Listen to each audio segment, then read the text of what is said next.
दोस्तों, जैसा कि आप इस वीडियो में देख सकते हैं, मैं आज आप लोगों को पीईबी बिल्डिंग में इरेक्शन ड्राइंग रीड करने के बारे में बताने जा रहा हूं कि इरेक्शन ड्राइंग कैसे रीड करते हैं। तो इरेक्शन ड्राइंग रीड करने के लिए ड्राइंग को सबसे पहले हम लोग ओपन करते हैं। ड्राइंग ओपन करते ही हमारा पहला पेज जो आता है वो आता है पार्ट मार्क प्लान। ये देखिए पार्ट मार्क प्लान। तो पार्ट मार्क प्लान के माध्यम से हम लोग देखते हैं कि कौन सा पार्ट मार्क कहाँ इरेक्शन होना है। तो जैसा कि आप देख सकते हैं इस पार्ट मार्क में ये हमारा बिल्डिंग का लेआउट है। ये 72 मीटर हमारी बिल्डिंग की लेंथ है एंड 18 मीटर हमारी बिल्डिंग की विड्थ है। ये ग्रिड लाइन दिया हुआ है 1 2 3 4 5 6, ये कॉलम की लाइन है।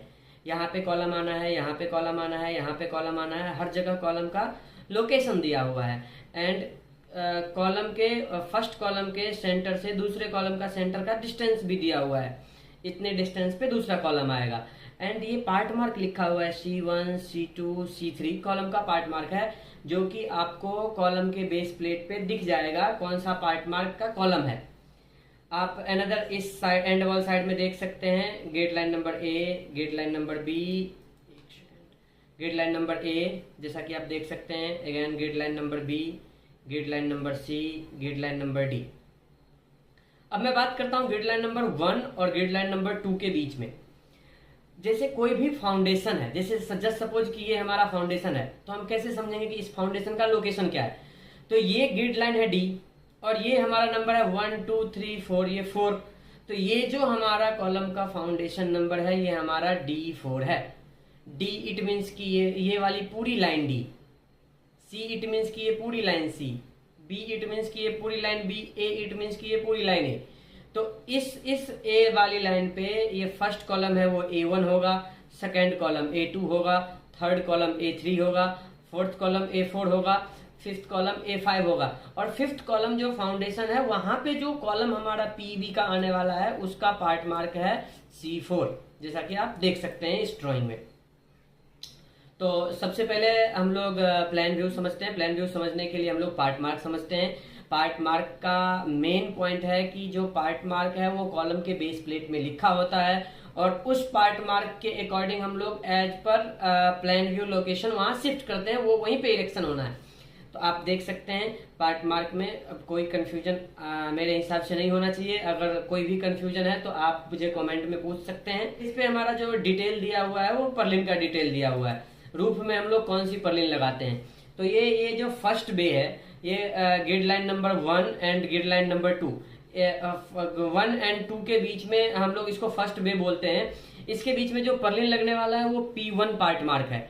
P1 पार्ट मार्क के 14 नॉच पर्लिन लगने वाले हैं, ये उसका डिटेल दिया हुआ है। इस ड्राइंग के माध्यम से आप समझ सकते हैं कि ब्रेसिंग कहाँ आना है। देखिए सेकंड वे में आपको यहाँ पे ब्रेसिंग दिखा रहा है। ये क्रॉस में जो आप देख रहे हैं grid line number 2 and grid line number 3 के बीच में ये ब्रेसिंग दिख रहा है आपको। ये ब्रेसिंग हम लोग लगाते हैं लोड डिस्ट्रीब्यूशन के लिए एंड बिल्डिंग को एडिशनल सपोर्ट के लिए। तो इसमें आप देख सकते हैं पर्लिन का पार्ट मार्क दिखाया जा रहा है, किस वे में कौन सा पार्ट मार्क आएगा। ये ग्रिड लाइन नंबर 1 2 2, 2 2 3, 3 2 4, ये जो स्पेस है ना 1 2 2 के बीच में, इसको हम लोग बोलते हैं वे स्पेसिंग। 2 2 3 के बीच में है, इसको भी हम लोग वे स्पेसिंग बोलते हैं। And grid line number A and grid line number D, जैसा कि आप देख सकते हैं grid line number A and grid line number D, इसको हम लोग क्लियर स्पैन बोलते हैं। क्लियर स्पैन इट मीन्स कि यहाँ पे आपका कोई फाउंडेशन कॉलम नहीं होगा। ये क्लियर स्पेस आप यूज कर सकते हैं, इसीलिए इसको हम लोग क्लियर स्पैन भी बोलते हैं। तो इस ड्राइंग में आप देख सकते हैं यहाँ पे आपको ओपनिंग दिखा रहा है। ग्रिड लाइन नंबर 1 एंड 2 के बीच में यहाँ पे हमारा कैनोपी आएगा, यहाँ पे भी हमारा कैनोपी आ रहा है ग्रिड लाइन नंबर 7 एंड 9 के बीच में।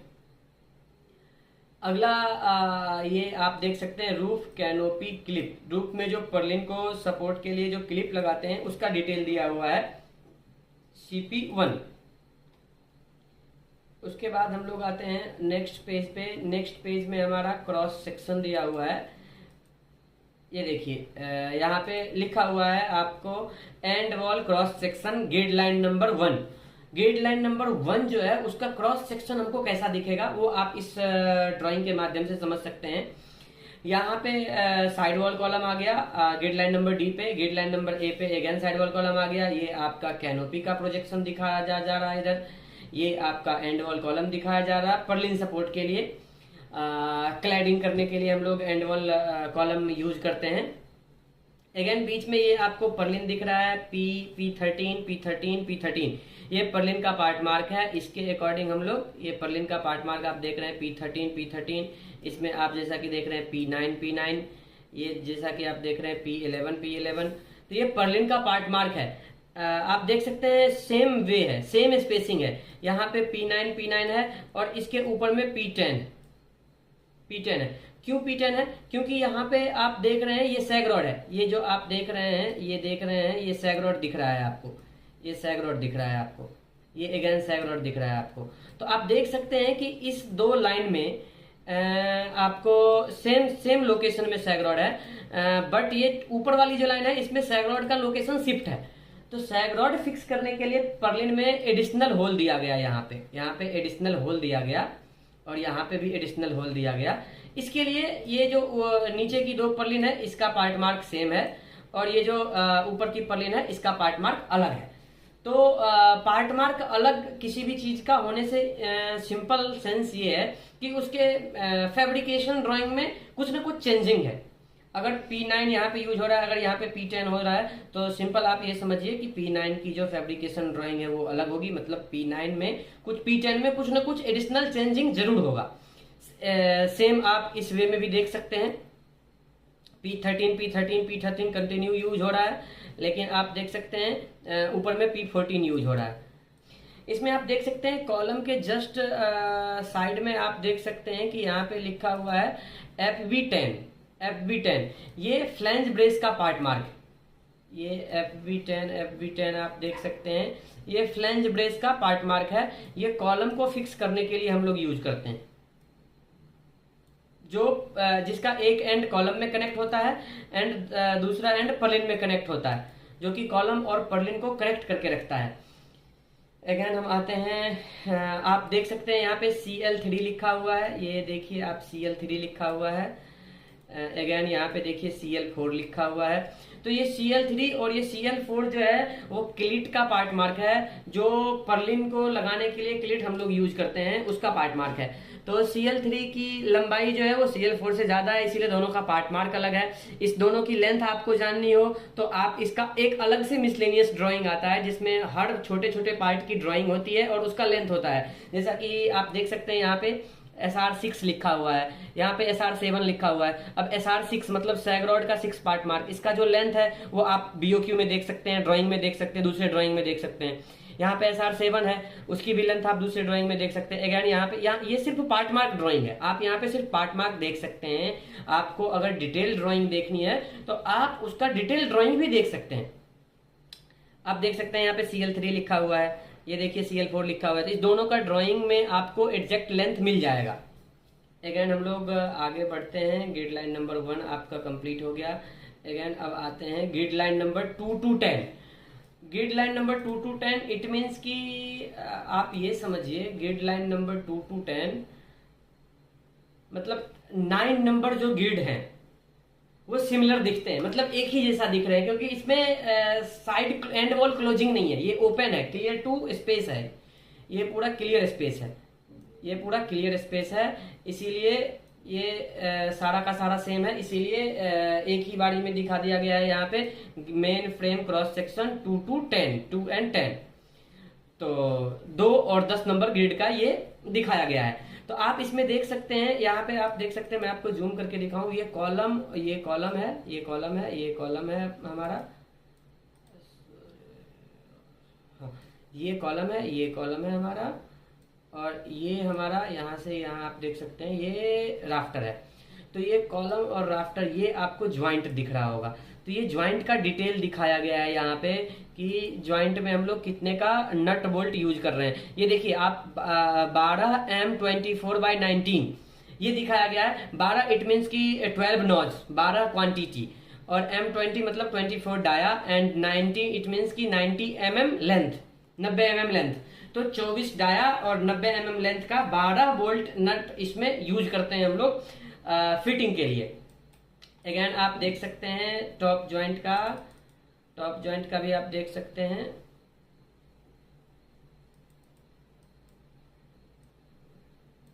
ये देखिए टॉप जॉइंट पे भी सेम सेम प्रोसीजर फॉलो हो रहा है। M20x19 मतलब 12 नट यूज हो रहा है, 24 डाया का, 90 लेंथ का, सेम दोनों साइड है। बाकी आप यहाँ से पर्लिन का क्रॉस सेक्शन भी देख सकते हैं कि पर्लिन कैसे लगाते हैं। पर्लिन का लीफ ऊपर की तरफ है, ये आपको क्लिट दिख रहा होगा, ये आपको क्लिट दिख रहा है।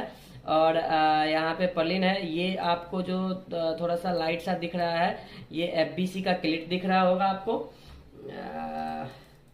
बाकी आप इसमें देख सकते हैं रूफ में जो सैग रॉड हम लोग यूज करते हैं वो ऑलमोस्ट सिमेट्री होता है। टॉप के इस साइड जो लग रहा है वो सेम टॉप के इस साइड लगेगा, तो इसलिए यहाँ पे आप देख सकते हैं सैग रॉड का डिटेल दिया हुआ है। यहाँ पे SR3, SR2, SR2, SR2, SR2, SR2, तो ये पर्लिन टू पर्लिन जो डिस्टेंस है इस पे सैग रॉड की लेंथ मैटर करता है। और पर्लिन टू पर्लिन डिस्टेंस यहाँ से लेके आपको यहाँ तक सेम है, इसके लिए SR2 ही दिखाया जा रहा है। और ये FB4 जो है वो फ्लेंज ब्रेस का डिटेल है। फ्लेंज ब्रेस इट मीन्स की जो राफ्टर को पर्लिन से कनेक्ट करता है, उसका डिटेल आप BOQ या अनदर ड्राइंग में देख सकते हैं। आते हैं हम लोग अगले ड्राइंग पे। ये ग्रिड लाइन नंबर 11, ये देखिए and wall cross section grid line number 11। इसमें एडिशनल है आपका, आपने जैसा कि देखा था ग्रिड लाइन नंबर फर्स्ट, ये सेम वैसा ही है, बट इसमें एडिशनल आपको दिखेगा गेट ओपनिंग दिखेगा। तो इसमें ओपनिंग की साइज दिखाई गई है, आप देख सकते हैं ओपनिंग की साइज देख सकते हैं आप। ओपनिंग की साइज दिखाई गई है 6 metre by 6 metre. It means की 6 मीटर इसकी विड्थ दिखाई गई है। ये देखिए गेट की जो चौड़ाई है वो 6 मीटर दिखाया गया है, एंड जो गेट की लंबाई है वो भी 6 मीटर दिखाई गई है। तो हम लोग फ्रेम भेजते हैं, फैक्ट्री से ही भेजते हैं। H2 आप ये देख रहे हैं, ये पार्ट मार्क है, ये हेडर का पार्ट मार्क है। एंड ये जो J2 देख रहे हैं, ये J2 जैम का पार्ट मार्क है। ये जैम एंड हेडर एक बॉक्स क्रिएट करता है, एंड जो कि हमको ओपनिंग में मदद करता है। तो यहाँ से हम लोग ये ओपनिंग आप देख सकते हैं, ये पर्लिन यहाँ से यहाँ तक कनेक्ट हो गया। ये CL4 क्लिट जैसा कि आपको मैंने पहले बता रखा है इसके बारे में। यहाँ पे आप देख सकते हैं बोल्ट कनेक्शन। ये आपको कैनोपी कनेक्शन दिख रहा है, ये यहाँ पे कैनोपी आएगा। कैनोपी इट मीन्स कि आप सरल भाषा में समझ सकते हैं छज्जा बाहर निकालना, जैसे गेट के बाहर निकालते हैं वैसा ही समझ सकते हैं आप। हाँ, टेक्निकल लैंग्वेज में उसको कैनोपी बोलते हैं। ये हमारा साइड वॉल है, साइड वॉल इवेल्युएशन आप देख सकते हैं। Side wall framing evaluation grid line number 1। Grid line number 1 पे साइड वॉल से हमारी बिल्डिंग कैसे दिखेगी वो दिखाया गया है इस वीडियो में। इसमें देखिए साइड वॉल में हमारा 2 गेट दिखाया गया है, ओपनिंग, तो ओपनिंग भी हम लोग इसमें दिखाते हैं। ओपनिंग की साइज यहाँ देखिए, यहाँ 5 मीटर बाय 5 मीटर है। एंड वॉल में जो कि आपको 6 मीटर बाय 6 मीटर था, वो साइज यहाँ पे आपको 5 मीटर बाय 5 मीटर दिख रहा होगा।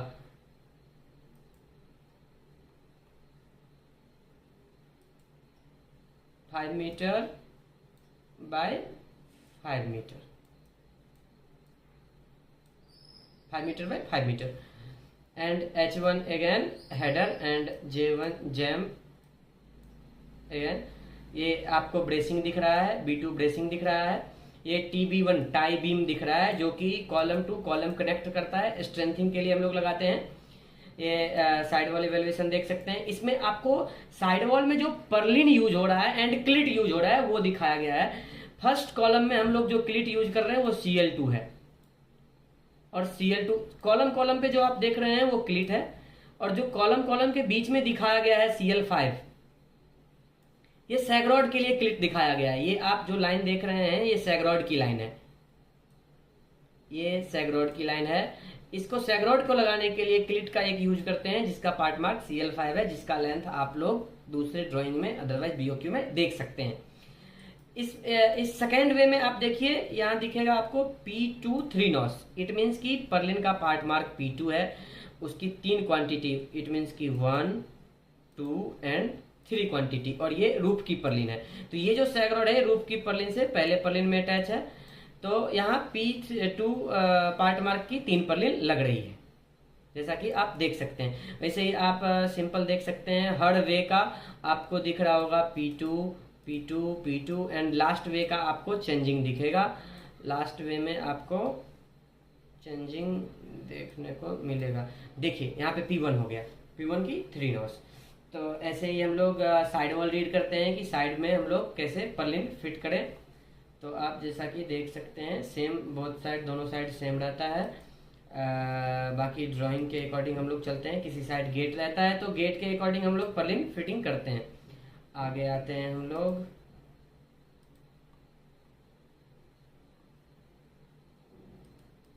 आगे आप देख सकते हैं यहाँ पे कैनोपी कनेक्शन दिखाया गया है। ये कैनोपी का बोल्टिंग सेक्शन दिखाया गया है। यहाँ पे आप देख सकते हैं कैनोपी का बोल्टिंग सेक्शन।